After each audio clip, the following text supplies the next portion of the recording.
Hey, my lovely people, how are you? I think you're fine everywhere you are. Yes. Hanyuma ndagarutse kuri ya page yacu yitwa New Life Studio Bugenyuzi.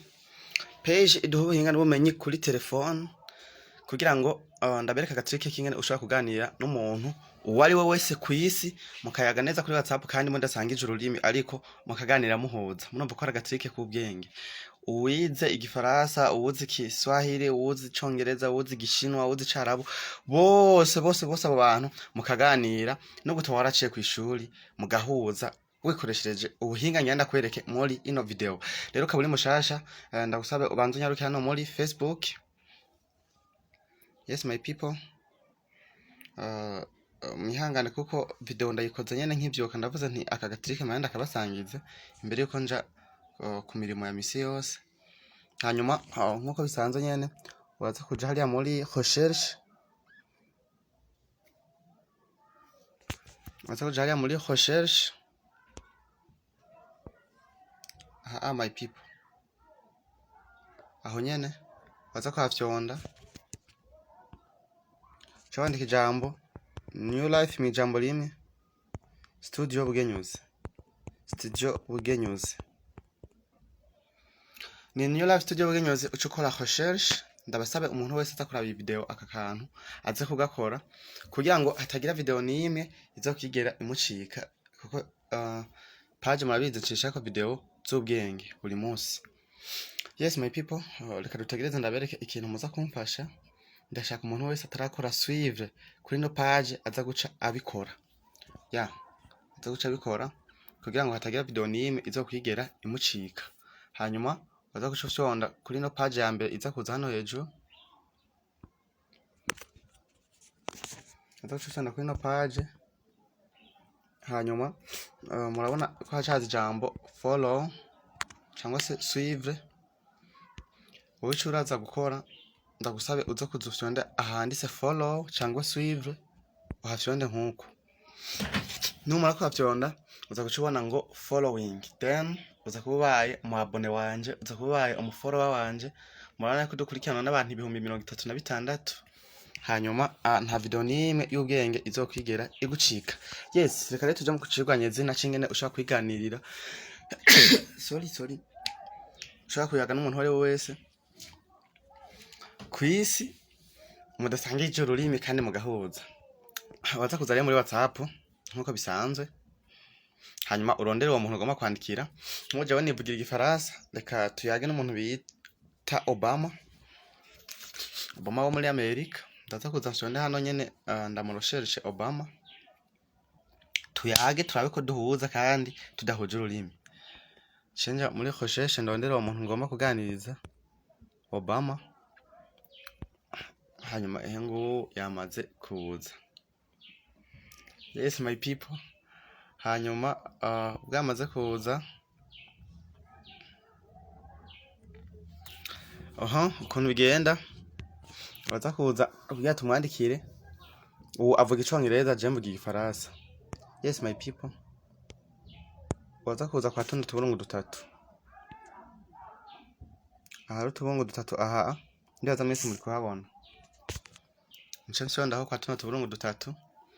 Murabona ijambo ryanditse ko translate. Ndagucanza kwa rino jambo ryanditse ko translate iri. Cyenda isonda ko nkuko. Hanyuma jewe nababwiye ko mvuga Igifaransa, Obama akavuga Icongereza. Jewe ncanza ngaha aha mbere ndondere Igifaransa ehengiye iki French. Ururimi wewe ukoresha urushira hano hambere. Hanyuma ino ha kabiri, murabona ino ha kabiri aha. Nchanza naho mpige Icongereza ciwe ndagishireyo. Ibisigura iki? Ninandika ikintu hano mu Gifaransa, jewe urana ko mfite tableau zibiri.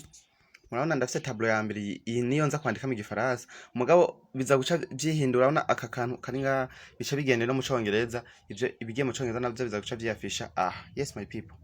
Reka rero dukore turabe ndaza kuza ati bonjour mon frère,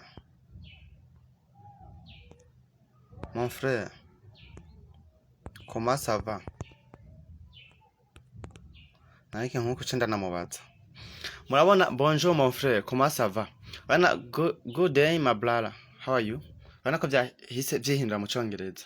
jewe nca ndungitse urabona nanditse igifaransa mugabo hagiye icongereza. My people, sinzi ko muri ko murabibona.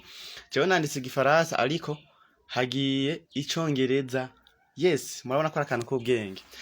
Reka mbona agiye ku murongo, reka atwishure, nce ndabereka amaze kukwishura naho ngene ucubona ivyo yakwishuye nyene mukaca mubandanya mwiganirira.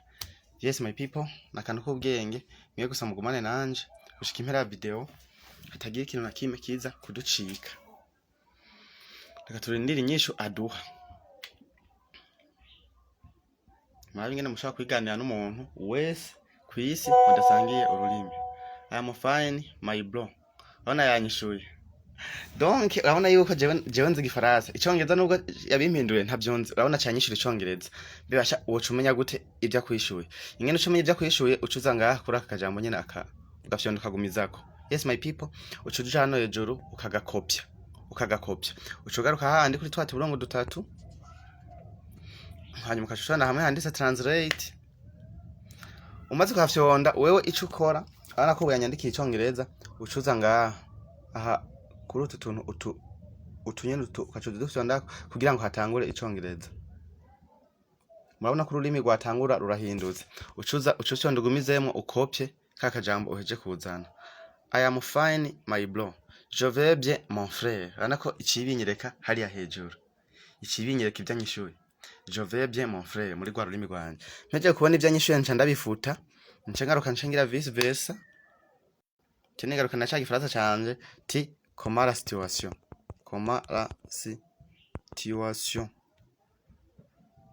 How the situation. Urabona ko byose cibigira cyendamurungikira.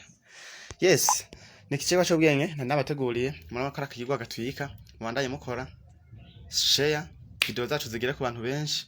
Reka ndabahe mwese imisegonda 20 mukore share kuri no video vraiment umuntu wese ishimishije apartage ishikira abandi. Wandike no muri commentaire n'icigwa bifuza ko tugukorera ucandike muri commentaire. Ni jewe nyene Eric ndabakunda cyane kandi no kuri YouTube mwibuke turaseo chaîne irakurikirana cyane mu ma video menshi. Musimbire muri YouTube mukore subscribe murabe n'ama video hari. Thank you for watching.